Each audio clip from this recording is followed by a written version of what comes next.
There we go. Hello, Trisha, welcome, and hello, Langdon. Um, one thing that I'm wanting to give attention to in the conversation today is I'm going to the sort of going through the spiritual levels of depth about what the ER Fund really is. And it just keeps going deeper. And then every time I go deeper, the level that's less deep becomes more clear, you know, sort of like the fractal pattern becomes more clear. And I'm understanding more and more of what we're doing, as I think we all are. And there's something I'm starting to notice in the community as a concern, as a place where we have some nice work to do, which is sort of the consequence of our greatness in a way, meaning we created something that's truly great for us as members, and it's something that it's generating. Hello, Rachel. So strange to see you with a computer screen between us. Yesterday, Rachel and I planted trees, and Rachel planted her first bioparque tree. Yes. I'll give Rachel a moment to share about some of that as part of today's session, because what I think we're going to talk about, Rachel's experience having been here for a month, will be a nice thing if that feels appropriate to share a little about when we get to that point. Because we can do a nice opening circle and everything, so we'll do that in a sec. But what I want to name as the beginning of this is that I'm feeling this sense of how we all become trauma healers, and how the ER Fund is really a trauma healing regenerative ecosystem. And that that as I sense deeper and deeper into what that can mean, what its potentials are, I see more places where we can do work in the community, like as Earth Regenerators, where are levels of trauma capacity and healing capacity in the community in the diffuse way of us as an evolving ecosystem.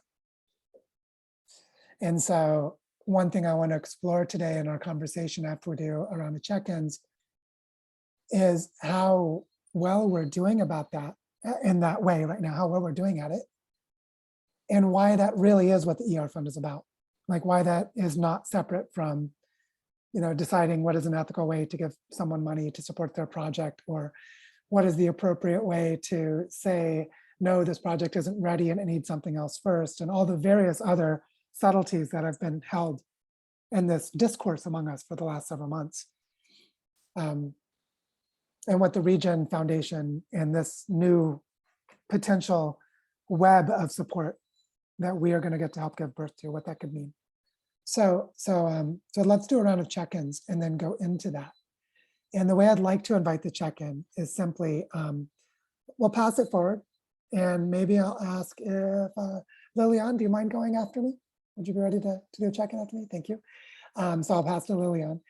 And I like to just give attention in our check-ins. So check in about whatever you want to check in about, but I want to give attention to how much pain we're all holding, or how much pain we're protecting ourselves from to hold something else for what is happening in the world right now. I just want to give attention to that in the check-in. And I want to share my check-in is that I have been in a little cocoon of love for the last 5 days that is allowing me to flourish and be born into a new version of me that is so deep and so profound that I'm not ready to describe it. If you can imagine me not being ready to describe what I'm going through, means it's something pretty deep, because usually I'm just talking about it as it's happening. But what I'm finding is the juxtaposition of that with all of the World War III propaganda, and how comfortable I am just turning my back on all of that stuff in the world to go into this as my way of being in this moment, is that I feel the earth bringing into being the pathways of healing that are needed. And I feel it very specifically and very personally happening inside of me right now. But I feel whatever each of us is going through is our own, part of our own way of healing the earth. And so I just wanted to name that as my check-in, that I'm going to stay vague about what's going on with me for now because I'm still figuring it out. But that's because what is happening is so important that, by the way, there's a fly that really wants to fly into my eyes. I don't know why it's doing that. Excuse me, like, dude, it's like it tried to land inside my eye. If it lands on my forehead, I'm okay, but why are you dive bombing my pupils? So anyway, so that's my check-in. And now I pass it on to Percy. I want to see what you see. Anyway, that was a very eager metaphor. Beautiful, JP. I love it. Lilian, on to you. You guys are cracking me up. I am in a very interesting place that I also cannot describe in this moment. As my 1 week exploration trip is coming to an end, I found my way in Charlottesville, Virginia, where I have never been before. And I mean, it's lovely. And I haven't even seen anything yet. But what it was interesting, because I drove through so many areas, it was amazing. Last week, I was talking in the meetings about the bulldozing of areas and the trees, and me, as I was driving, smelling, the pine trees as they're falling, and it's like, it was just so overwhelming. And then my voice still. So then yesterday, when I was driving from North Carolina towards Virginia, and mind you, Virginia is not a state I resonate energetically, but as I was driving and coming towards Charlottesville, I could feel as if the trees were pulling me towards the area, which was a very bizarre sense. And mind you, it was night and I couldn't even see anything. So anyway, so I feel extremely aligned. Another clarity and things on a lot of levels. And with regards to the pain and holding, I think right now I'm holding like so many different realities. And just being present with it and very raw. So it's presence, rawness, enthusiasm, and inspired. And this morning I was like, oh, I'm going out to explore Charlottesville. Oh my God, that's so exciting. All of those at the same time. And I am there. So, Gail, I didn't give you the heads up before, but would you please like to go after me? Thanks, Lillian. It's interesting you gave that prompt, Joe, because I had something happen yesterday. In the morning, I have a morning routine too, and part of it is I walk. This time of year when it's cold, I don't like walking in the cold, so I walk around my basement, around and around and around, and I meditate while I walk. And then sometimes I'll put on music or I'll watch some Eckhart Tolle videos or animal videos. So I happened to go to put on some music. I have what I call a happy playlist, but I was feeling a little sad. So I first listened to a sad song that often will make me cry. When I'm feeling sad, I feel better when I cry. So I try to get myself to cry. But I didn't know why exactly I was feeling sad, but it didn't work. So then I went to one of the happy songs, which is To Life from Fiddler on the Roof. And, I'm Jewish background. And something in that triggered me because I had received an email the same day from a friend of mine, he's also Jewish, that was from a cantor he knows, describing, I don't know if the cantor is a man or a woman, but they are from the Ukraine. And they told the story of their family, some of whom's still there, and the impact of what's happening is having on them. It was very moving. I shared it with a bunch of friends, and that's when the pain really came up, and that's when I realized I was feeling the pain of the war. And I, like you, I'm mostly turning my back on it. I am purposely not reading the headlines. I'm not diving into it. I've done that too many times, and it doesn't take you anywhere good. But I realized I still have to let myself feel the pain of it. And even just talking about it, it's coming up again. Um, and I also remember feeling when the Russians finally did invade, I felt really, like, really? This is the 21st century and we're still doing this? I mean, stop. You know, I was also angry. It's anger, pain, and all that. So yeah, that's like it's still simmering underneath because this isn't going to end anytime soon. So, and it just, yeah. So on that note, I will pass it on to Stan. Thank you. Well, I think there is a lot of trauma. Um, and it's been a really stressful year. But I also agree with Joe. I think there's a lot of love. And it's kind of surprising. Well, I'm naturally optimistic, so I'll talk more about that. Uh, but I think, my brother-in-law just got married to a Ukrainian. So I'm sure, trying to be able to help with the passport was a big goal. Of course, he's very frustrated about that, and he just barely lost communication. But it was very interesting to be on a phone call. I was up with my daughter visiting the grandkids, and we decided to talk to him, and we assumed a trauma kind of thing. And he was watching on a webcam in Kiev as we were talking, and all of a sudden the air raid siren went off. So in real time, he's watching what's going on regardless of the other kind of news. And it was just really, we had family, we were together around the fireplace. And that just was part of our family story. We were welcoming him and his new bride into the family kind of thing. That was a big, big, big event. So there was a lot of trauma with him. He was really losing it over the weekend, but that was something we could do. We had Zoom training. Thank you, Joe. And so that was, it felt good to be able to help him. And then I must say, in the news, it was really shocking to me.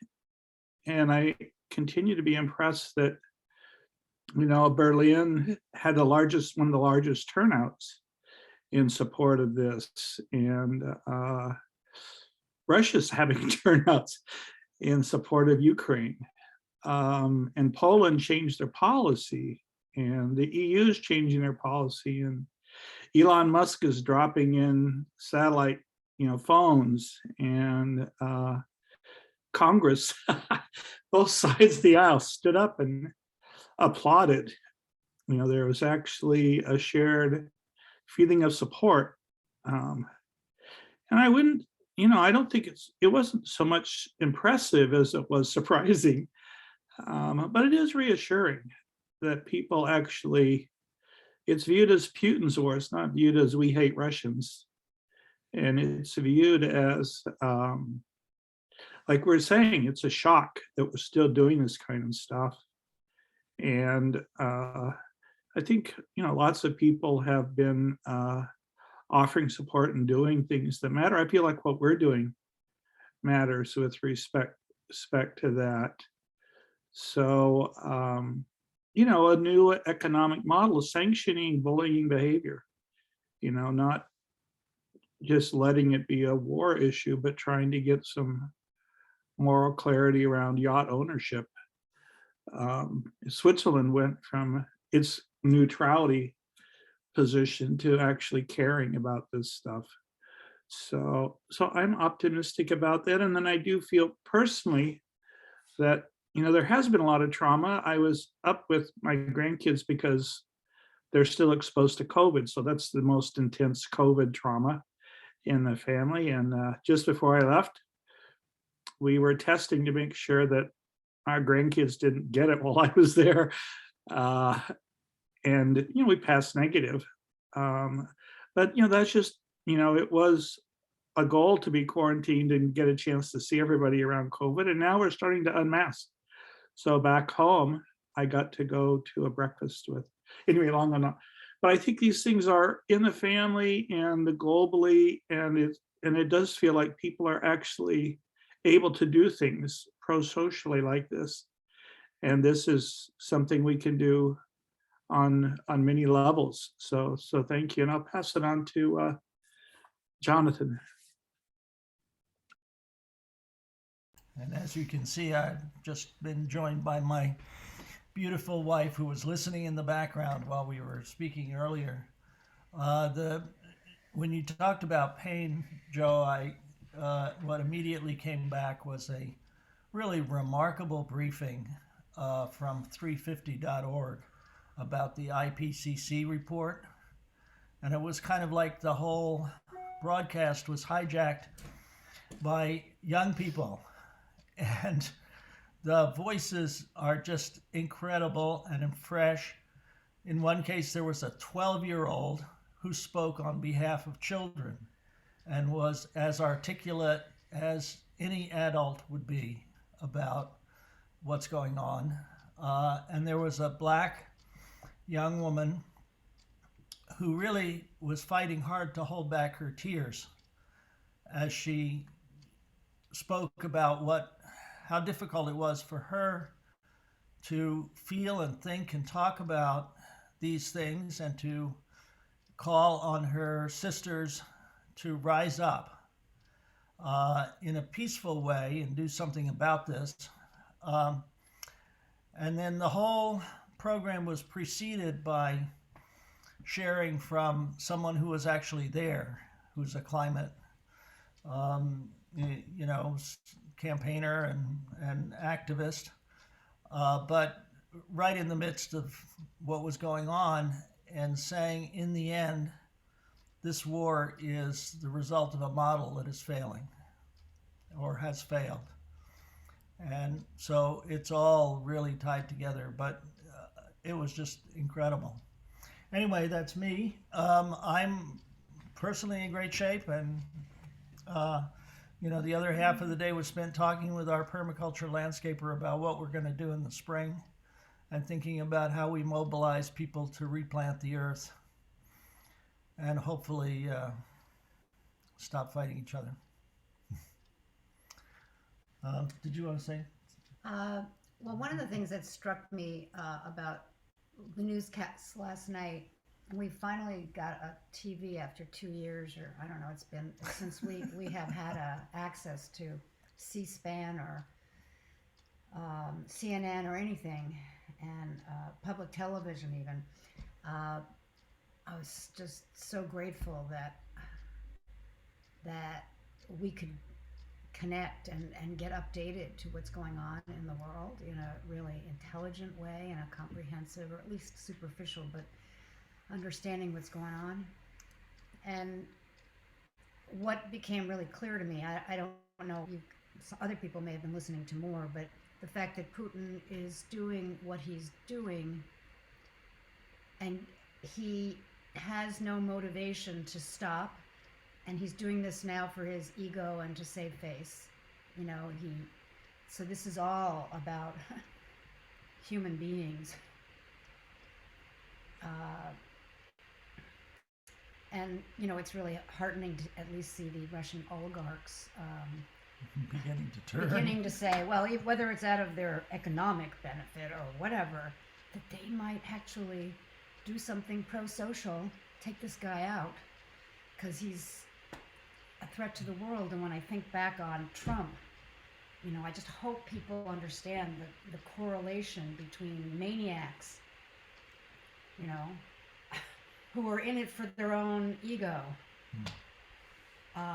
So what it reminded me of is citizenship, like wanting to be a citizen of the world and take a stand, and that people were kind of coming to that, like, what's my job in this? So, it reminded me of, I think, one of my highest values and aspirations is to bring the world together as citizens, responsible for what happens. Forget about our elected officials. That system isn't working anymore. What are we individually going to stand for in our own lives with people we know? And I don't know how this will turnout, but the fact that everyone's doing protests. And I just got something in my mailbox about New York Jews going to be, and Gail, I can send that to you, but one of our Jewish friends said, Jews are doing a rally tonight. I think it's tonight. So I was like, wow, this is a world movement to bring us together. You know? Great. Pass it on. Mitty, have you gone? I haven't. Thank you, Victoria. How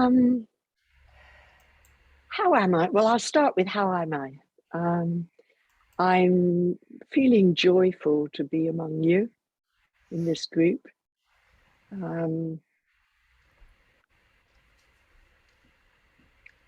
I think one of my greatest privileges at the moment is to be able to have, first of all, to have a privilege of time and the right to choose how I spend my time and where I direct my energy. It's been an extraordinary thing to arrive at a place in my life where I really do have so much freedom of choice, and to have access to friends in ER, friends in other places. My next meeting this morning will be in a Zoom room with Russians, Hungarians, Bulgarians, Romanians, Czechs, and a Ukrainian. What I really, really appreciate about this group is that nobody is being scapegoated. Feelings are very, very deep because it's as difficult to be a citizen of Hungary who can remember and tap into what it was like when they were invaded, or Czechia when they were invaded. So it's a huge privilege to be with people who are kind of living day to day the reality of the focus of the world's attention. At the same time, I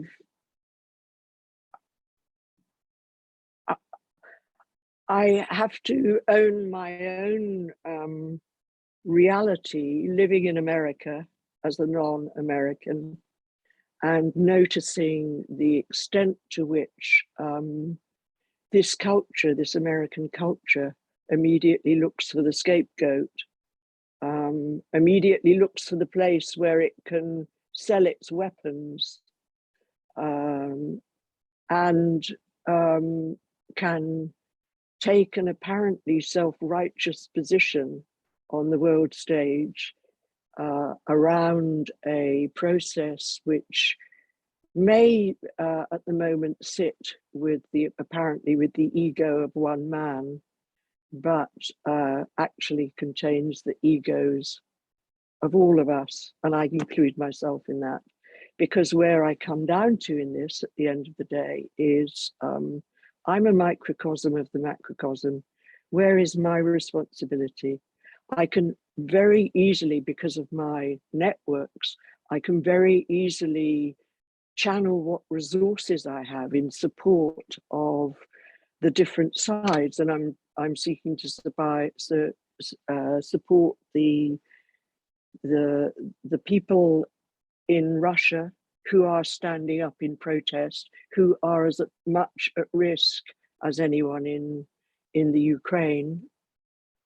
And I'm seeking to do that tangibly, but I'm also seeking to really work within myself day by day, moment by moment, noticing what is going on in me, noticing the dominator in MIDI, and trying to become very conscious of where and when and how I try to use my power, how and when I allow myself to name my triggers, because I see those triggers as actually information for a whole group that I'm exploring with. So I'm alive, I'm engaged, I'm feeling in the moment joyful to be with you. And that's my check-in. So I'd like to pass to Penny, please. Thanks, Mitty. Yeah, I'm doing well. I have one of my business partners lived in Kiev, and he's been sharing with us his journey as he's fleeing to Romania, and it's actually been really beautiful. This is not something that the mainstream reports, but he was sharing that he was waiting in a big line to get into Romania, and that people were handing out soup to each other, and he was feeling he was just really feeling in his heart the beauty of humanity in those moments. And so it's like this juxtaposition of, it feels like in me to love rising up, like really rising up, and at the same time as this, clenching down, I guess, of the, so it's, I feel that in me. I feel that rising up in me, stepping into that. And so I feel good. Yeah. I'll pass to Langdon.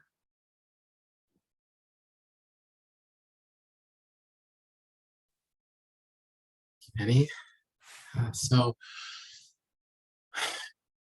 Yeah, well, personally, I'm feeling very actually relieved to be just getting over this strange cold thing that I've had, and not quite done, but my head is more clear now, which is good. Also aware that I had a very intense COVID exposure about 5 days ago. So it's about the time that I should be testing positive, and I'm gonna go do my home test and see if that's the case, and feeling kind of relieved that nothing from that seems to be showing up.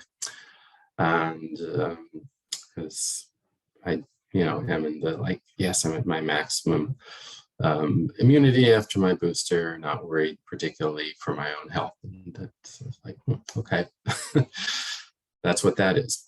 So I'm also really feeling the impact of the war, and just exploring how it, maybe is a little different for me than from, other wars.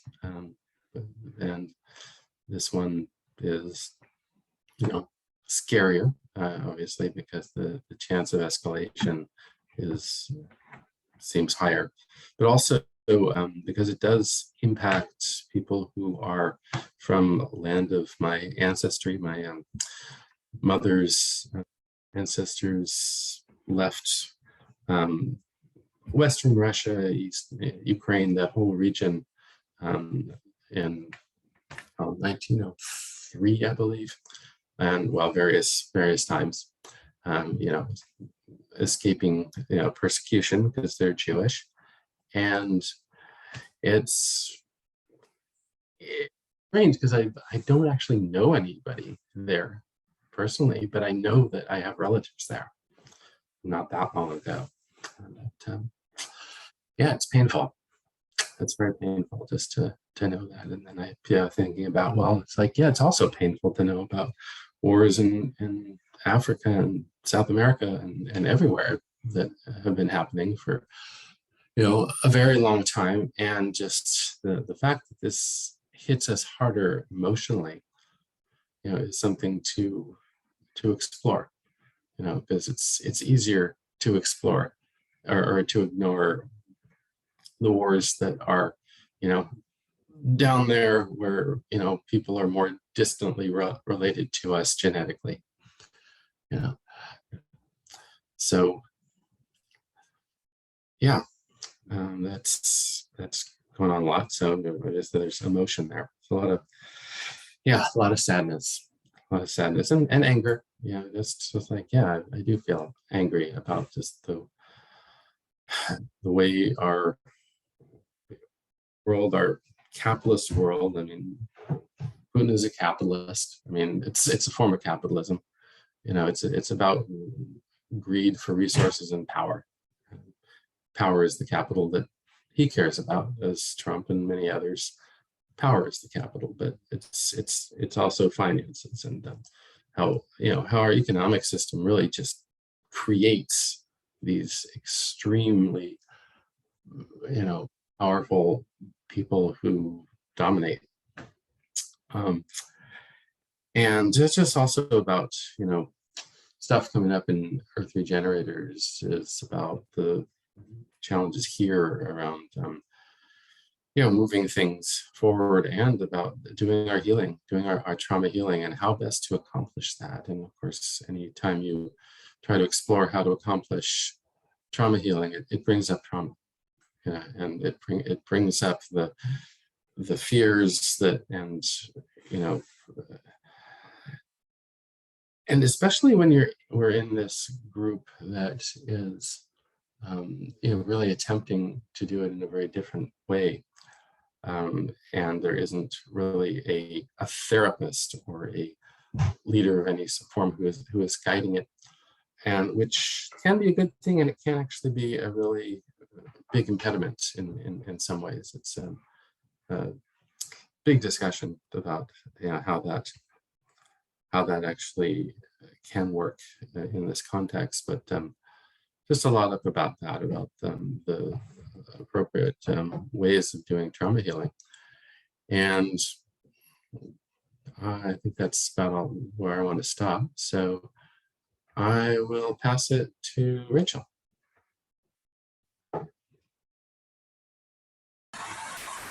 Thank you, Langdon. I think that I think I'm in an odd place. I'm right. Just to start with that, how am I today? I'm good. The sun is shining. We've had rain here. I'm deeply encouraged by so many things, but also, aware that many people are really struggling and really suffering with what is being presented to them around the violence and what's happening in with the Russians and their neighbors. And I think I don't know how to express this in a way that I fear that this is going to put me out of sync with everyone else, because I see this in a different way than what I'm hearing. And I'm not quite sure how to say this, because I don't want to minimize where anybody is, whatever it is you're feeling. There's no right, there's no wrong. But for me, I think the thing that triggers me the most is the way that I feel people are being sort of manipulated by this story. Because for me, what I'm looking at is really,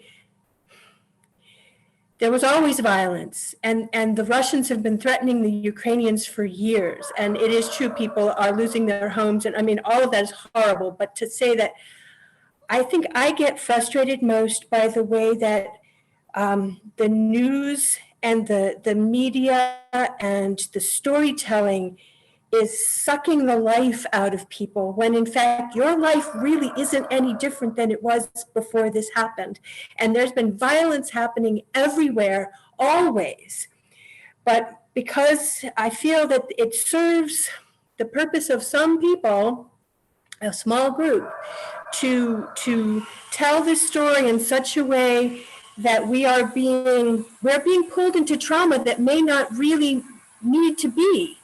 And I can't speak for anyone else, but I feel that way about myself. And there's a part of me that says, no, I can't be miserable enough and unhappy enough and disenfranchised enough to help the people in the Ukraine. My being pulled into this story is not going to benefit them in any way. The best way that I have to benefit anyone is to stay focused on what I can do, that I am not powerless, that I am not personally traumatized by this. Yes, I care deeply about the pain of others, but that is not me. I still have the power to show up and do what I can do. And I absolutely do not want to get sucked into that sense of fear and helplessness and all of that. Because really, nothing is different in my life than it was before this. And I need to stay in that high vibration place that allows me to shine a different light. Because if not, I feel like we kind of all get sort of this wave, and we all get pulled in, and I don't want to go. I don't want to go. I feel like that's not the answer. And I hope no one feels minimized by that, but that's how I feel. And would you like to pass it on, Rachel? You know what? I was preaching. I got into preacher mode, and then I completely lost focus. Who has not gone yet? We have JP? Trisha and JP. Okay. Well, I saw Trisha put up her hand, so I'll call on Trisha.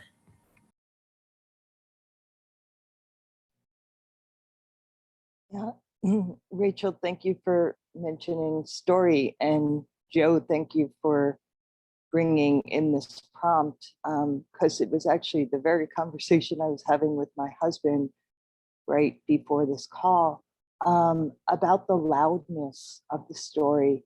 I was sharing with him that in these days, you know, as I check in with my birth family, and I'm just kind of like, hey, you know, like, how's everything going? And what tends to be the most common thing is I'm hanging in there. And it really, like, the trauma of that to me is just traumatizing in itself, because it's like, wow, we have the most magnificent opportunity to remember who we are and to remember what we're here for and our connection to this earth. And this, excuse the French, but this fucking story is so loud that, like, the rest of that subtle energy that invites us in can't be heard. And I feel like these are like good people, like so many good people in this world are not able to remember the true story because it's not being told, because it's much more subtle, and because it's not reinforced for us. And so, yeah, like, that's the trauma that I'm feeling into, that I'm holding. And at the same time, right before that conversation with my husband, I'm in the river and I'm floating there, and there's a squirrel monkey right above me, and he's hanging from the tree and he's looking down at me and I'm looking up at him. Maybe it was a she, I don't know. I didn't see the genitalia, but it's like we're making love with one another. It's like, hey neighbor, how you doing? You know? And it's like, how do we just get back to what is real, to what nurtures us, and how do we bring the story out to one another so that we can nourish one another? And I feel like that's part of the healing of the trauma. So thank you for being part of that story with me and helping to heal my individual trauma when I get confused, where it's just like, wow, we're all just here walking each other home, you know, like sharing our beauty as we can. So JP, I'll give it to you. Thank you. Thanks, love.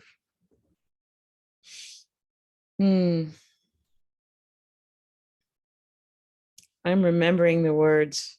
It was great to hear you preach, Rachel, of a minister who years ago called the media weapons of mass distraction. And that's what it is. So I'm on a diet.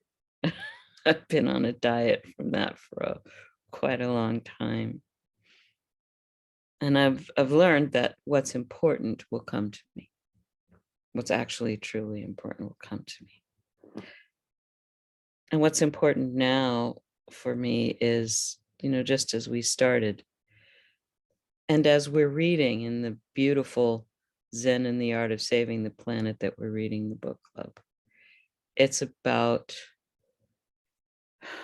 alleviating suffering wherever we can, in ourselves and in others.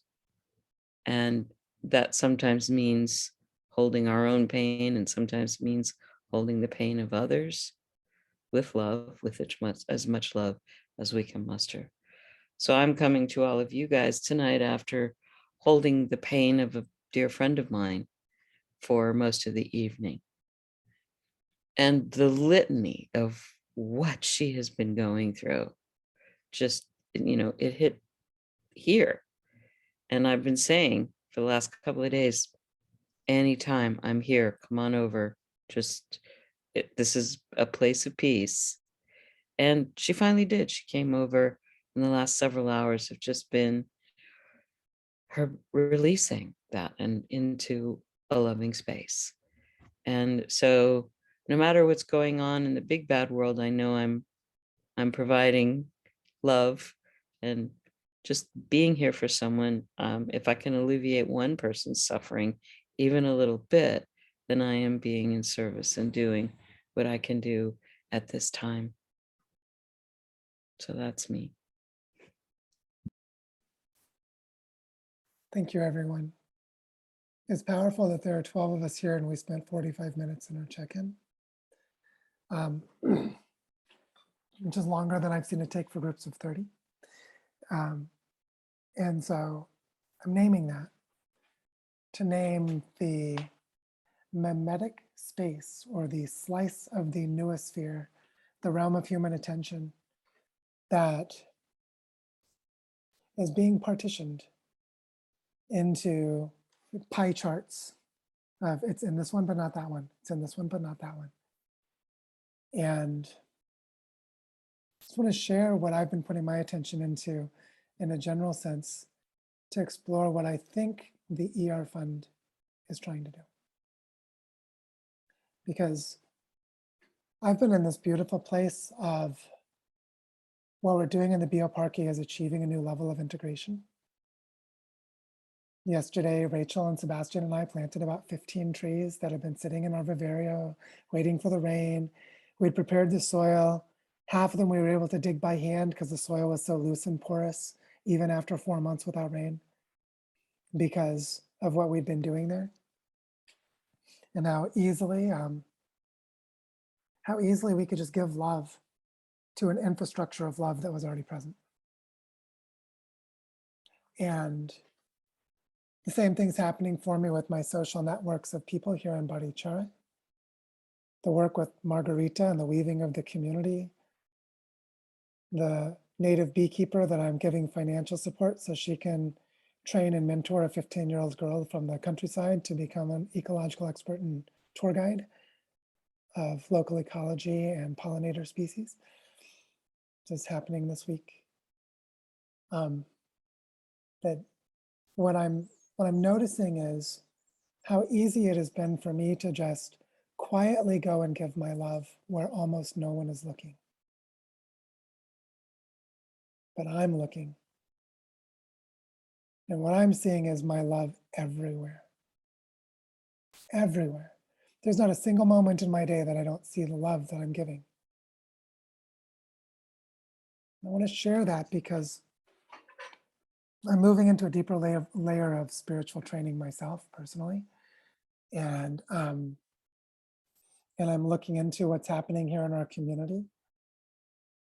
And one thing I wanted to just give name to start an exploration around, which we will not resolve today, but I just want to name it into the presence, is I'm seeing a phenomena that the shortest way would be to say a lot of Earth Regenerators members are experiencing FOMO, fear of missing out, and are clinging to the community and are burning themselves out on Zoom.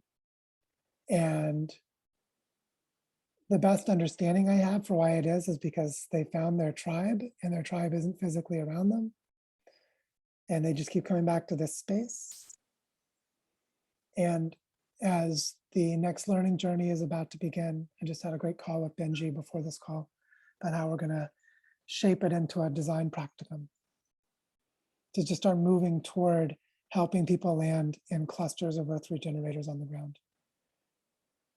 Not that that will be achieved in the learning journey, but that we need to be going there because we all need to get offline and get in person. And we need the ER fund to be enabling us to do this. And the need for us to be together, the way that we keep feeling, which is so beautiful. Oh my fucking God, it's so beautiful, is not enough to heal us. And it's going to become an addiction and a distraction simply by the evolution of need. As some of our more basic needs are met and our deeper, more structural, contextual needs continue to be unmeetable because the scaffolding hasn't been in place, that we go out to become the scaffolding builders.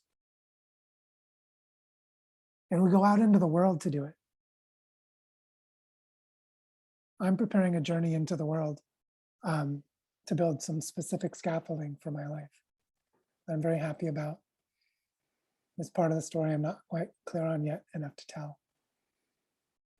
And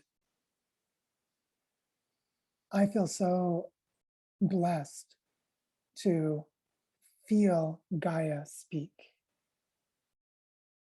I feel Gaia speak. And she's telling me what to do. Help the water flow, build the soils, make it easier for the birds to get food, plant some plants, be part of a place that becomes a cradle of love to me so that I can keep doing it. And then build a bridge of love for those who are connecting to it, who need it. And create tapestries of love around those who cannot love themselves well enough to make it without the tapestry.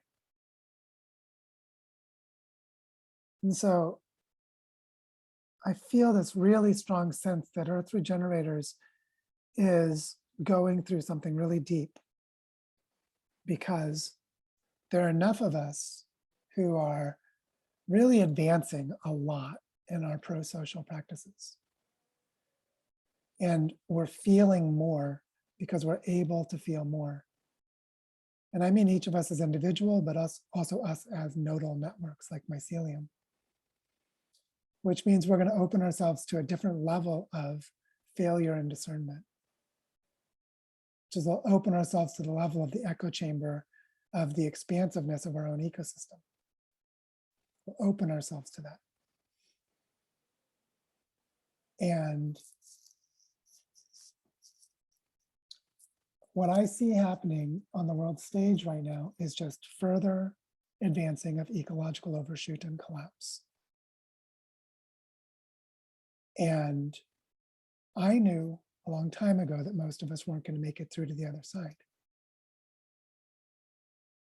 And I knew that if I can help this one plant here, this one place there, this one community here, if I can put my heart and soul and build roots to anchor my survival to the service of that place until my survival is that I become nutrients to feed the bugs, that I would feel really damn good.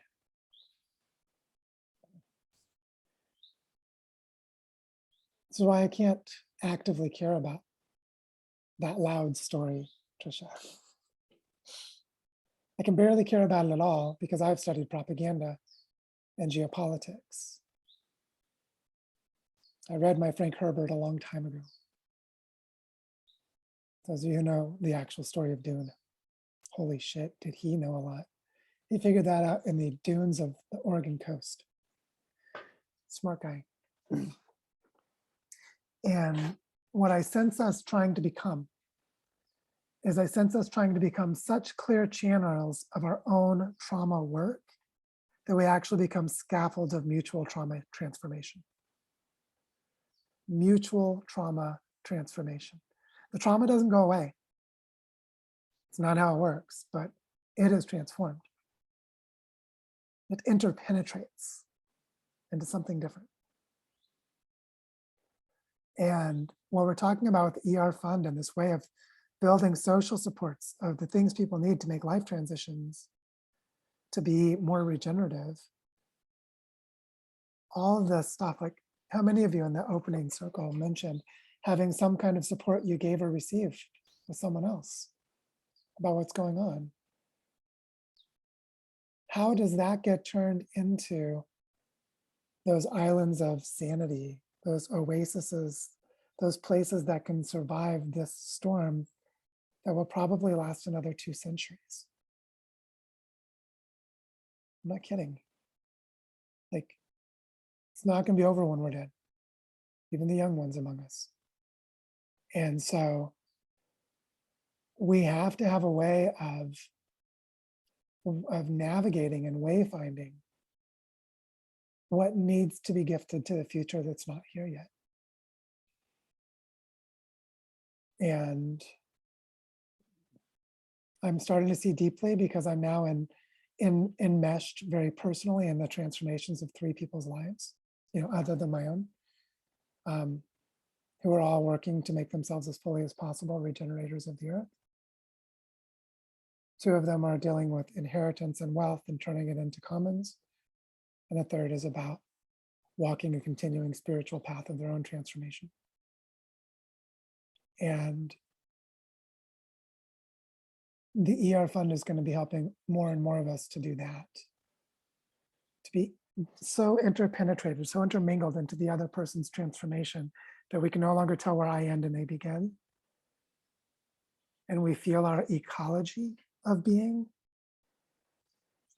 which is why it's not about giving money, although money will be helpful for certain things. If I need to buy an airline ticket, it's helpful to have the money to buy the airline ticket. But there's a presence of heart that I'm finding it's so important in all of this. A presence of heart of just seeing whatever needs to be done, even if it's scary, even if it's confusing, except on a deep level, knowing it's the thing to do. And having prepared enough that in that moment to do the thing that's needed. And one of the ways that's going to happen is, how do we help humans plant themselves in the soil of bioregional life? Which includes bioregional death, which means helping them to get to where they're going to be until they are part of that place, quite literally. So I'm sensing into all of that with the Regen Foundation and what it means for us to prototype a model of continual giving, to prototype a model of multi-value sourcing of capacity, when the single biggest hurdle is our own psychological coping mechanisms for our own traumas. And so we have to turn those coping mechanisms into scaffolds. And that's a lot of what I see the ER Fund needing to become. So I know, Stan, you had your hand raised there. I wanted to do a check-in on time. We're at near an hour. How comfortable are we going for a while longer? Are there specific time limits for a lot of people? I just want to have a feel. This is a really important conversation, so I want to give it space, but just asking. Or is it better that we close the call early and everyone goes for a walk? I'm giving this the space to say, we're training right now. We're being bombarded with weaponized information that's hurting every one of us in one way or another. And it's intentionally trying to hurt us. It's designed to. And those resilient threads of mycelium that can do regenerative work through this are going to be more and more and more important. And this is still training, because it's going to get a lot worse than this.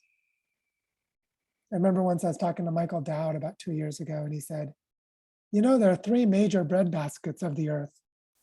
And there's this climatic event that could happen. There's this abrupt climate change process that's underway. There's this abrupt climate change process underway. There's this fragility in the supply chains. here's an imagined scenario where 2 of them go down in 1 year, which becomes more likely every year. You know what happens the year the 2 bread baskets go down? 1 to 2 billion people starve that year. And he was just saying it to be like, do you know how fragile the system is? And Michael's good at looking directly into the face of truth. He's been training. And so I was really struck by that example that if we're thinking that we can't imagine Putin putting troops and blowing up some buildings in Ukraine, just wait until 1 billion people have died in the last 6 months. It's not to scare us. I'm not saying that to scare us. This is just the truth, is we are in a time that's going to get much, much worse.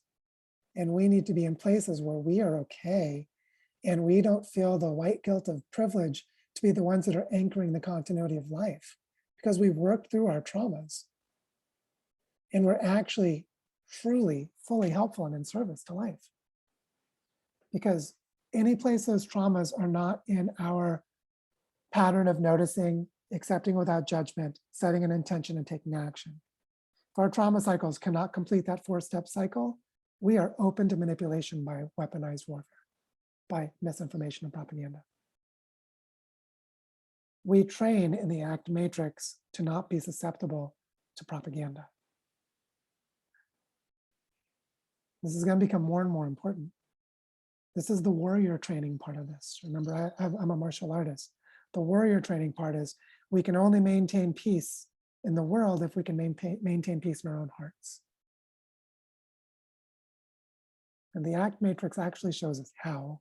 It's not the only way that shows us how. There are lots of ways that show us how, but just using that example of, if I can notice how I'm feeling without judgment and have a clear intention and take action in service to something greater than myself, I'm not susceptible to propaganda.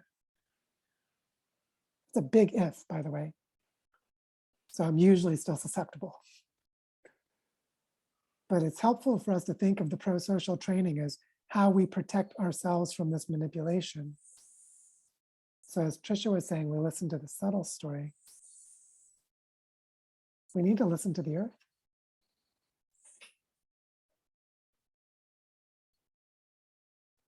So Stan, I know you had your hand up for a while. Langdon, yours is there, and I'll now get off of my preaching. My sermon is over.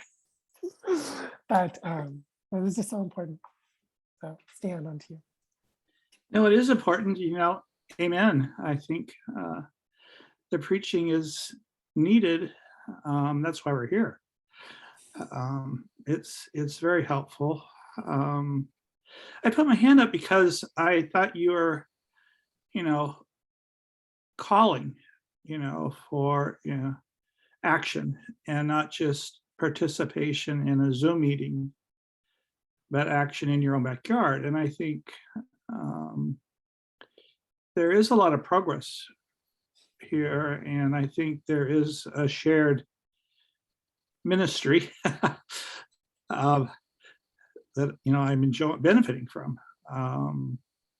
But I think it is at a point where we could do things in our own backyard and be genuine, in supporting each other.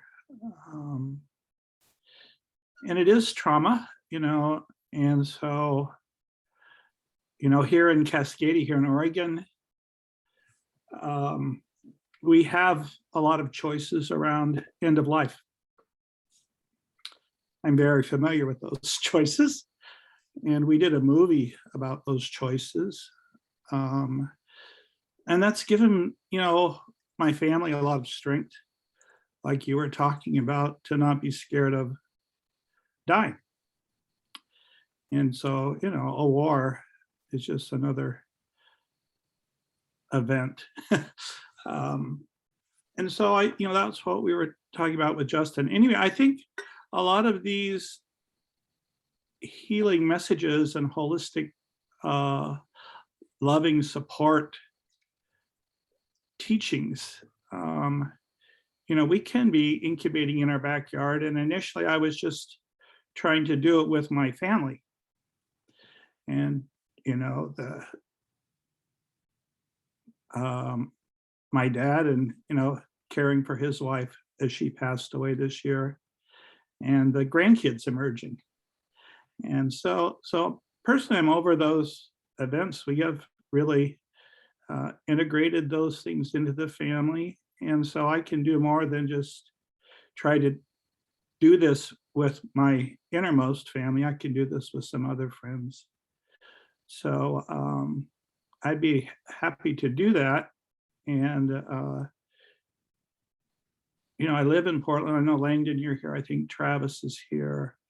And I think part of the key to the weaving is, you know, the Zoom meeting, as well as the place meeting. And so I'm very interested in, you know, incubating both, you know, our backyard, the plantings.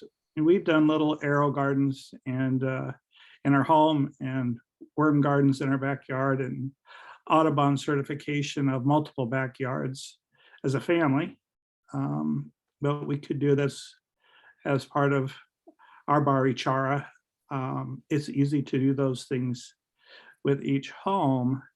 But I think we also have a chance with skills like Travis's to do some digital contributions to a commons, and actually the largest commons that helped really validate Eleanor Ostrom before she wrote the book, you know, on the commons. And it'd be really fun to work maybe Langdon on some open source contributions through Travis that could be part of a global commons. And I think, you know, where you are, Joe, and where we are as a group, I think the reference stories are good. So it wouldn't just be about technology.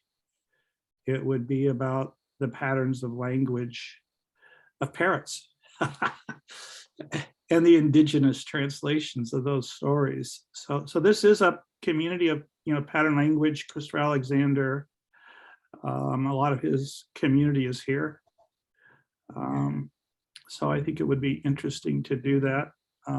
I have been doing it for quite some time. I talked about it with Alpha quite a bit, but I think it would be more fun to do it, more genuine to do it here. So I'll just offer that if people want to do that. I did, you know, thanks to your Picha Kucha, I did, you know, pitch that story as to my family. But I would offer it as a way to incubate the Cascadia bioregion in a very small, you know, arrow garden at a time type approach, and a small GitHub contribution to an open commons, which we started 15 years ago and is being supported globally now. So that might help as a way of giving. It's not a money thing.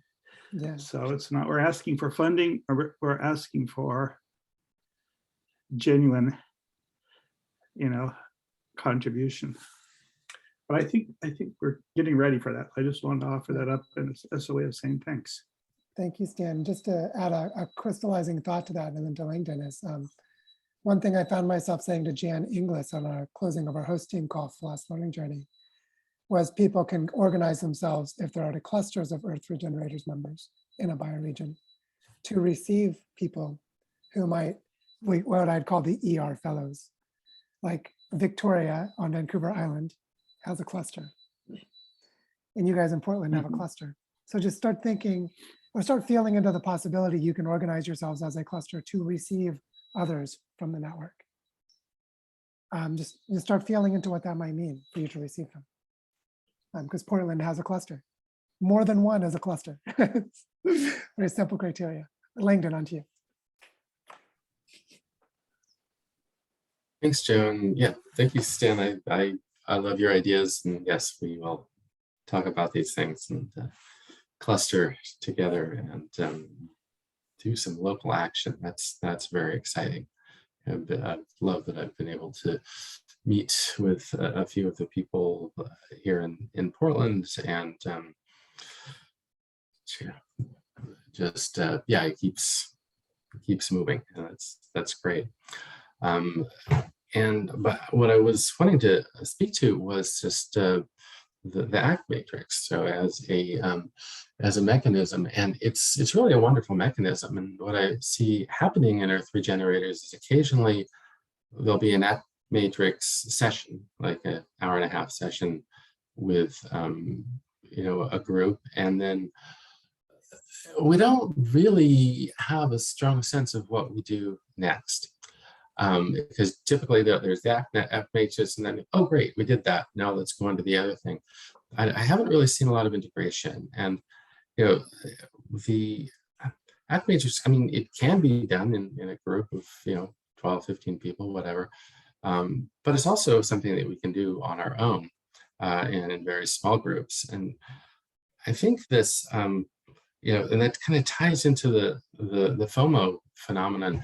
It's like, yeah, we don't actually have to show up at every single group, and we don't have to have a large group every time, and it doesn't have to be the same format every time, because I think we're sacrificing depth, for lateral connection a lot of times. And there are some types of growth and trauma healing and just inspiration that only work well if you have a very small group of people who meet over and over and over again, the same group, and we're doing this thing. And there's been a lot of resistance to that in Earth Regenerators. And so I want to, address that, because there's maybe a sense that we want inclusivity, but in reality, large groups don't mean or inclusivity. They certainly don't guarantee it. In fact, when you get a group more than 3 or 4 people, inclusivity goes down, because those who are more comfortable and skilled in being in large groups speak more. And there isn't really an easy way for us to make sure that every voice is heard. So I would really love to see Earth Regenerators gear more towards these very small groups with intense dives. And then, of course, getting together in large groups is wonderful, but first of all, we get more done, but also we get to know each other better, and we get more of a sense of connection and integration and feeling included in those groups. I mean, it's so, and I had a conversation just, recently with Talia and one of her because she was actually the leader of the community that she's part of. We're talking about this phenomenon, and she says, well, yeah, because that sounds very much like green meme. And I don't know if anybody here is familiar with spiral dynamics, but I think that is something that happens. It's like this idea of they sometimes call it the mean green meme. It's like this sense that we're evolving through levels of awareness, which go from, they named it different colors, but essentially green is kind of the, inclusive liberal, multiculturalism that most people, I think, that we associate with are probably grounded in, but it's only a stage in our evolution. And it comes in after other memes called blue and orange, and blue is more the religious, dogmatic, and orange is more the technocratic, analytical. And then this is what green evolves in response to that. I mean, it's hard to describe it in 2 minutes, but I've studied it quite a bit, and their community is very grounded. This is all Ken Wilber's work. Well, he didn't actually create spiral dynamics; he just popularized it. I'm actually forgetting the name of the people who created spiral dynamics, but as the point is, it's not the end point, and it's a point of Claire Graves, thank you. Yeah, it's not the end point. It's just a stage, and the next stage is called yellow, which means the integration of all previous stages, in which when we need a strong leader, we find a strong leader. When we need to organize analytically, we organize analytically. When we need to be in a state of egalitarian, everybody brings in their own cultural, contribution, we do that. We do all of it. And so I'd really like to see us evolve to the next state and not be stuck in the green. Yeah, thank you for that, Lincoln. I won't comment more and just pass it to Mitty because I'm like, oh, there's a lot I could say. But Mitty, please, on to you. Well, well, not surprisingly for those that know us both and see us often in similar Zoom rooms, I have a different perspective as to where we are on the spiral, because I see us actually playing with turquoise dynamics, right at the edge of the unknown. So yes, I can understand why green figures prominently, but I think we're actually in a different place, and interesting to explore that in another context. I would just love to offer some questions.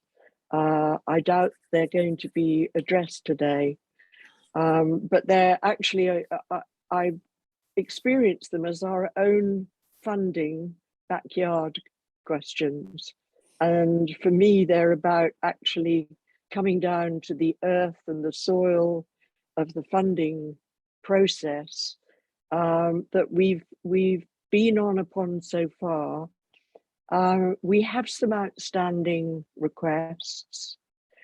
I found myself in a position where Benji had come to me and said, do you think it would be a good idea for me to come to the next fund group? To which my response was, well, let me ask the next fund group. And the next fund group was the Call A last week before your wonderful session, Joe. And we concluded that actually Benji was a prime person to be considered for a fellowship. And we got a little way along the path in Call A of exploring the idea of having a little pod, which we didn't know whether it would sit between the project incubator and the fund in its own right, or whether it would be in the fund or in the project incubator. But we identified it as the place where people wanting a fellowship could come and just talk with anybody who they really wanted to have a sounding board with, get specific about budget, talk through. JP offered herself and PJ, the bookends, JP and PJ, as at least people to be a resource within that group. So that kind of a process is ongoing, and it feels as though in that arena we are still very much in the creating the scaffolding, the framework, and I feel there's a lot of work to be done there, and I'm excited to do it. The practical questions I have actually relate to how do we respond to the people who, like Rachel in this meeting, who's come back to the fund this week and said, I need another 3 months in Bharatara and I need another 1,200 a month to do it. Where do we respond, given that I have no idea whether there is anything today in the fund, where it sits, how it sits. I have no clear understanding yet of if and when the Regen Foundation money will come through. If and when it comes through, is it in the nature of X thousand a month available in a pot, which can go up and down according to the crypto balance of the day? I'm at sea, so I feel I'm sitting in this group that is still doing its very important work of kind of creating governance structure, has all kinds of questions to address around decision-making mechanisms, but it's actually lacking some very basic ground details about how we are holding the money. And although we are all, I think, unanimous that money is not the one and only form of capital, nonetheless, it is a form of capital and people are asking for it. And so what do we do about that, Joe? Because this is the only fund meeting that I know of where you are currently regularly present. And I think at the present time, you're kind of I see you, rightly or wrongly, as the repository of all the knowledge about what money is where and how, all these very practical questions. So forgive me for coming back down to earth in our own backyard, but it does feel important to name. Thank you. Yeah, I'll just add a quick comment because I know Gail and Lillian have their hands up, which is this is a function that needs a specific kind of centralization, which is you need an entry point that is the clear entry point and the information is organized. And this hasn't been built yet. And I see there being two parts of it that we need to work out. One is how to administer the flow and movement of funds as they come in, which so far have been funds coming to me from the learning journeys or from crowdfunding. And so that's why they're sitting with me at the moment. We need to convert that into a centralized function of the funding capacity of the ER fund, which means anyone who's working within the ER fund can access that capacity. So that's something that needs to be clearly built, which can be prototyped from the messiness of how I'm managing the funds at the moment into something that functions. And so that's one piece. And then the other piece is the forming of what I call the giving circle, which is I'm soon going to have the opportunity, I think, in about a month to meet in person with someone who is talking about giving their inheritance into the ER fund or into the Barichara work in some combination. And there's trauma healing and integration of lives. That's why it's a delicate process that I'm sitting with and honoring very carefully. But when we have a place where we have some amount of funds available because this much money, $1,478 came in surplus from the last learning journey after expenses, and that is sitting in bank account A, which is where we need to get to for that first mechanism, is for all that money to flow into the clear place and have clear management of it. So that's a piece to build, which is sort of someone works with me and I have someone who has offered to work with me.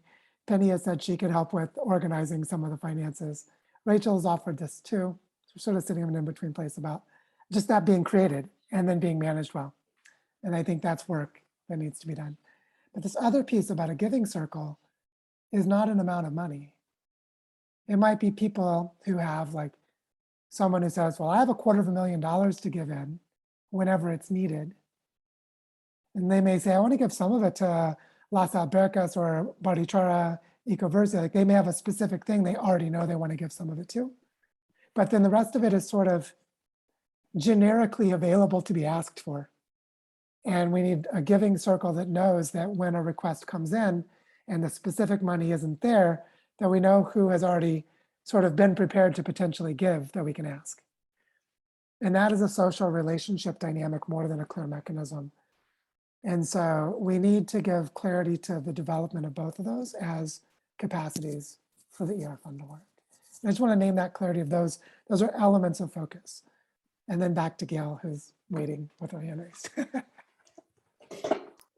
Yeah, I just want to build on what Langdon was saying. And I think one of the best ways to get some of this happening, because we've talked about some of this stuff before, is small groups. Like Penny, Vivek, and I achieved a lot just going through what he put together on the history of ER and created a summary because we met twice as a small group and we got it done. So I really think, and the bioregional catalysts are also breaking up into smaller pods. That's still feeling its way, so they're not as action oriented yet, but we've been meeting for quite a while now. So so I'd like to suggest that maybe in the calls A and B this week, we start talking about, I know that's something that Marceau has been biting at the bit to get into. But sometimes we get so lost in the theory that we never get to the actual doing. So I'm not saying the theory is bad and it, because he was talking about holacracy and all that, but we could do both, maybe half a session on the theory and half a session on, okay, let's form our groups and decide what we're going to talk about first in each group or something like that. So sometimes, Joe, it does take you saying, okay, people, we need this. And then we all go, oh, okay, let's do it. So When you need me, you're, ask. I'm here. Ask me. well, you just did it again. You just gave us two paths, that we can focus on those two paths right now. Plus, Mitty, I'm totally behind you in what you were saying about, we talked about some of these loose ends last time, and they're still dangling out there. So I think, maybe we need one small pod about where the money goes, one small pod on the loose ends, and maybe creating a structure with that, and one small pod on the giving circle, something like that. So yeah, let's try to focus on those things. Thank you, Gail. Lilian, please. Thank you. I wanted to add something to what Midi was saying, and I think it's part of the loose ends, and one of those things that keeps being mentioned all the time. And that is, there is a Barichara fund, and then there is an ER fund. And some time ago in one of the governance calls, maybe in more than one, it was mentioned that perhaps Rachel's support comes through the Barichara fund, since she's there on the ground in Barichara.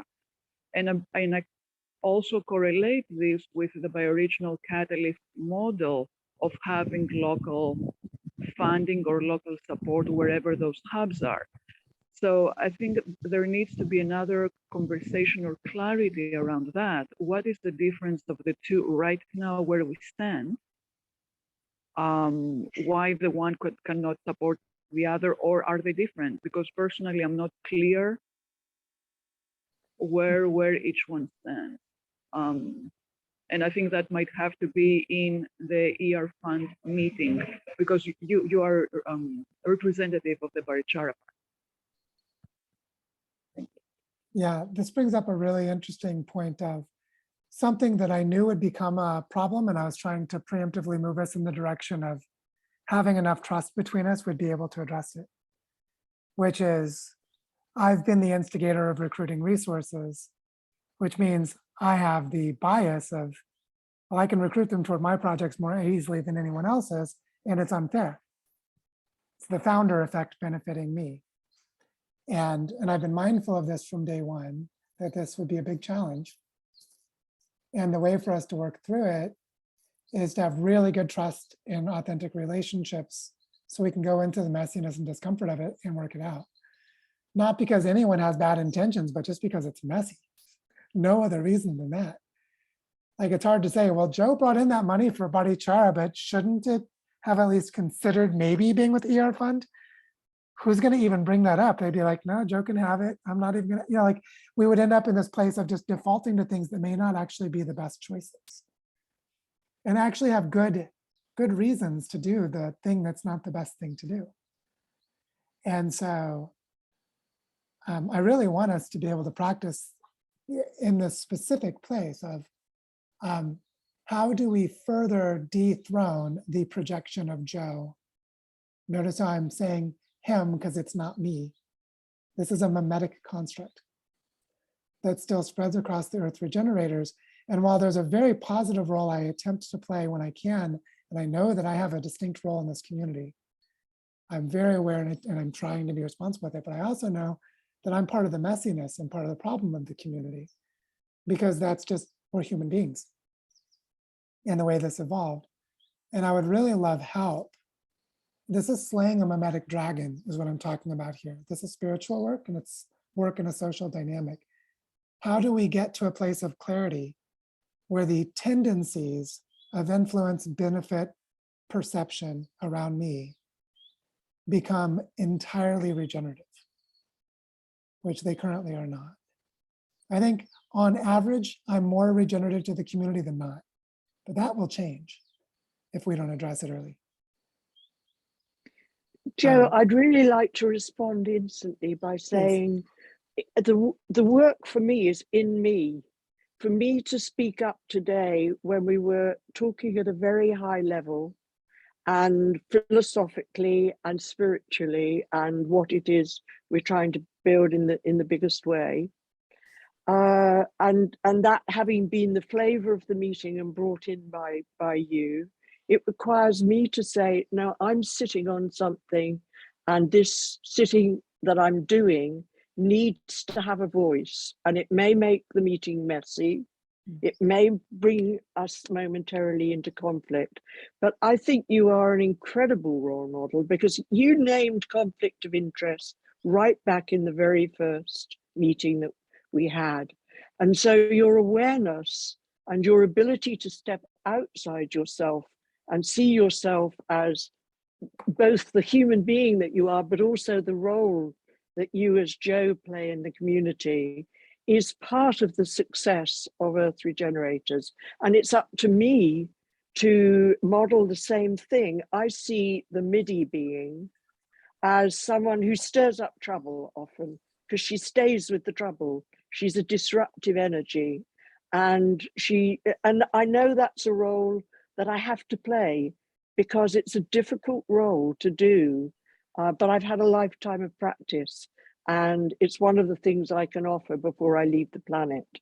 So, for me, the answer sits in me taking up my responsibility to be willing to get into the messy areas too. Thank you. Thank you, Midi. Please disrupt us more. Jonathan and Victoria, Yeah. whichever is speaking. We are going to have to go soon, but I just wanted to offer a couple of simple mechanisms that are available to ER. One is a sub-account from our account with the Affinity Federal Credit Union in New Jersey. If there's a need for us to hold U.S. funds, and we might want to make a, if you just think about that for a moment, there's you can multiply sub-accounts, and you can also have accounts with other institutions and with the blockchain and so on. But there should be a way of seeing all this stuff and making available what's there, and if it's earmarked, how it's earmarked. So that's one mechanism, is to talk about how you actually put the money into accounts. And it doesn't have to be just one. The second thing is to offer a mechanism whereby if people want to channel their giving through the tax mechanism in the US, they can give the money to us, and we'll write them a tax receipt for it, and we'll put it into the fund, wherever, however we keep that money. So, and that's just part of, our fiscal sponsorship opportunities, but it's not to constrain anybody to do it any particular way. That's something that we're inventing as we go along.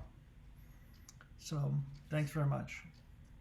Thanks, Jonathan. I think it'd be really helpful for us to have a single bank account that, like, I have money in a few places that I can direct into a unified bank account for management of the fund. And after setting up just the spreadsheets of income and costs to have clarity, and then moving the money is something that would really help. It'll help to just clarify those accounting books, which is not much work to do, but it just needs to be done. But then actually having an allocation location that is managed and reported will really be helpful. Stan, on to you. No, I think this is where and how you'd like that to be. Oh, was that Jonathan? I think this is all really constructive, and I do think we are, in a positive sense, trying to scale up your example, Joe. I think, the way you've handled money, and it's not really money, is brilliant. And so, but I do think we are at a new level of risk. If we part of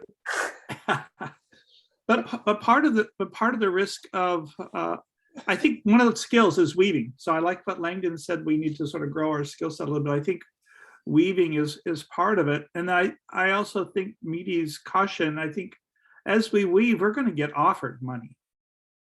And as you said, Joe, I think people are going to start wanting to give us money. And then we're going to have to develop the skill to not corrupt the value system. And so one of the things I'm worried about is, you know, I've been working for dirty money, and we're very attractive. And so I think we have to decide if we want to take the money and then how we do that. And I think you have filtered that in a way that's very rare. So I think we're going to need to filter 500, you know, like you did on the Regen Network. You know, I think there's a, you know, for example, you know, there's $1 trillion stimulus fund essentially for this trauma stuff, you know, in the US. That's just money that's going to go to waste if we don't have helpful people. They're going to look at us and go, wow, you know, these are helpful people. So I think we have to, so anyway, I think it's a great time. And you know, you need to be getting another amen. But I think it is more than managing the money. It's somehow, we're going to be bottlenecked by the social trust in some way. I think we're at a place where we can spawn it, but we still haven't learned the taking of the temptation. and I think it's going to be, you know, it's going to be a weave. You've managed it sheltered in a place. You know, we're going to be caught by surprise in other places, I think. Anyway, thank you. I think it's a good opportunity. Yeah, that's a really important point about like I've been exploring it with emotional insecurities and love relationships, but it's exactly the same dynamic of what does it really mean to be ready to receive? And what does it mean for there to be holistic love in the exchange? It's a high bar to get there. It's a lot of work. And so what we're talking about with money is that kind of thing, that level of relationality. So it's like we've all got to get really good at loving. And I mean, literally, it's true. We have to get really good at loving to move. I mean, you know how much energy and power we're talking about with just healing one piece of land? Which energy and power is involved in that? So yeah, it's a really big deal. Thank you, Stan. Langdon, please. So this you know, brings up, you know, a couple of, you know, small groups, I guess, that perhaps could be very useful. I mean, one is around how we structure Earth Regenerators, you know, both, you know, in terms of the flow of resources of all types and legal protections, you know, against their, you know, these various government entities that eventually will notice us and see if they can find a way of extracting from us, right? That is what happens. So, and sooner rather than later, because whatever system we create, if it's not legally, you know, defensible, then we're going to have to change it.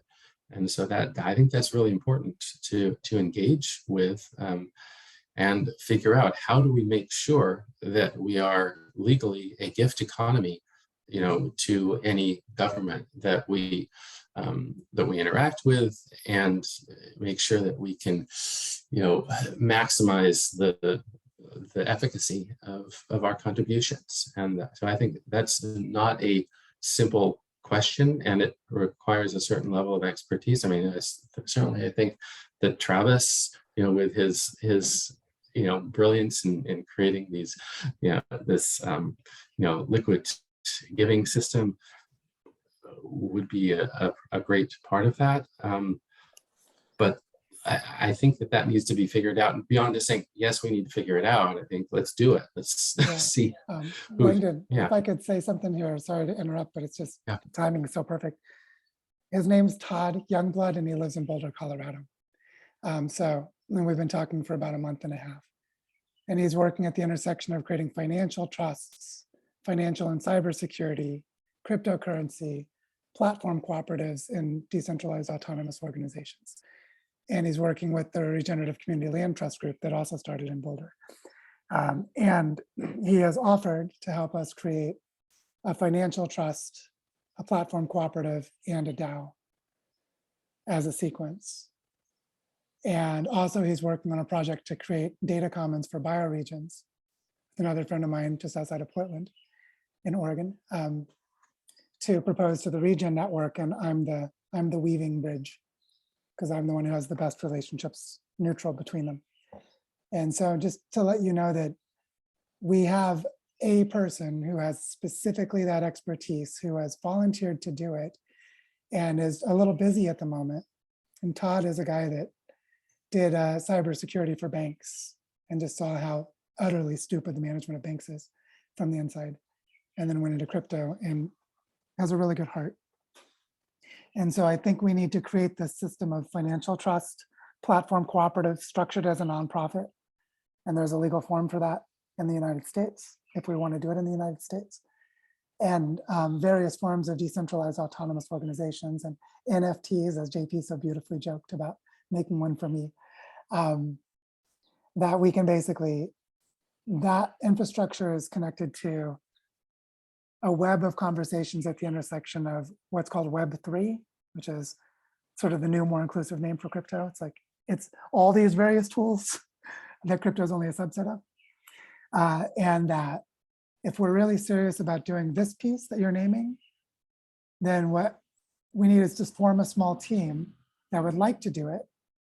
And if that small team comes to me and says, we want to do it, then I would connect that team to Todd and say, Todd wants to do it too. Let's find out what he needs to give him the time and space to do it. And then let's do it. And the way this started was Todd gave me $2,000 in Ethereum to support Margarita back in the beginning of January and said, I want to talk to you about other stuff too. And I'm like, you want to talk about what? You want to do that? Hell yeah, we're talking. And so, and he's great. So just so you know, if you guys form a committee that wants to do that, if you form a small group that wants to do that, just want you to know I'll resource you with Todd, and he's amazing. So this is one reason we need to talk, is all these people are lining up to help me. Todd showed up and said, Joe, what you're doing is so cool. How can I help even more? All I've given you is a little Ethereum. I want to do more. And so, naming that. This is a really big topic. And, you know, I actually work with the National Institute of Science Standards and Technology on this. So, you know, hopefully Todd's okay with that or not, but he should know about that. It'd be really fun to work on this. He's very commons focused and very open data focused. So yeah, so we're doing it as an open commons kind of stuff. So hopefully he's okay with that. So I feel the elements of whoever this team is, Stan is going to be on it. But you guys think about it. Like, and also I want to encourage something. This is really important, and this might be a good place for us to go and to actually close on, because we've been on the call so long. I want to encourage you to do something. I want to encourage you in that moment when you know something needs to be done and you feel ready, do it. Did you hear me? Do it. All right, I'm going to do the mental programming thing. Fucking do it, because we need to practice. That's the only way we're going to learn. We need to practice. And all these pieces, I really want someone to come to me and say, Joe, we're ready to clean your fucking books. You're a mess. Would you please give us the money? Show us where it is. I'd be like, I've been too distracted by the 17 things I'm doing to do it, but I want to. Thank you for helping me. And so, seriously, I have so much love for all of you that I'm ready to just be in this sandbox together. And we are all so much at the we're all equal, messy human beings place in this process that we can just do this now. And so, yeah, just wanted to say that, because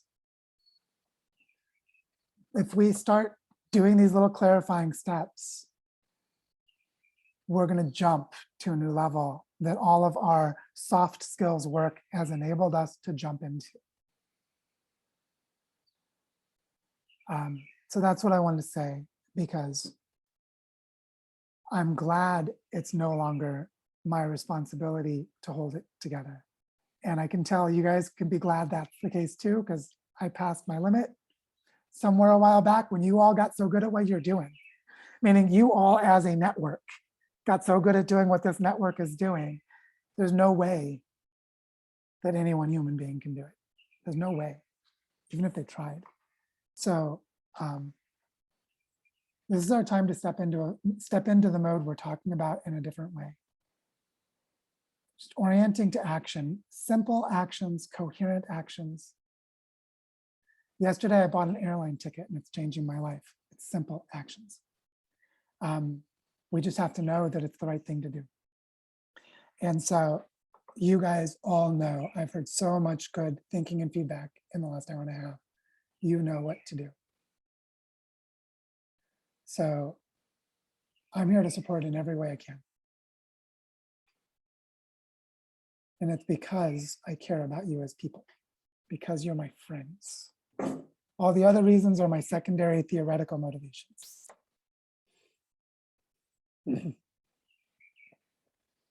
So in closing, just a moment to acknowledge how much power we have. We have a lot of power. And it's a good thing because we have a lot of love.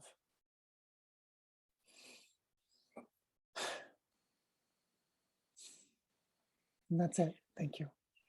I can't resist. I have to say, come and bring your power, everybody, on March the 12th, Saturday afternoon, 4 o'clock Pacific time. We're going to dance our power together.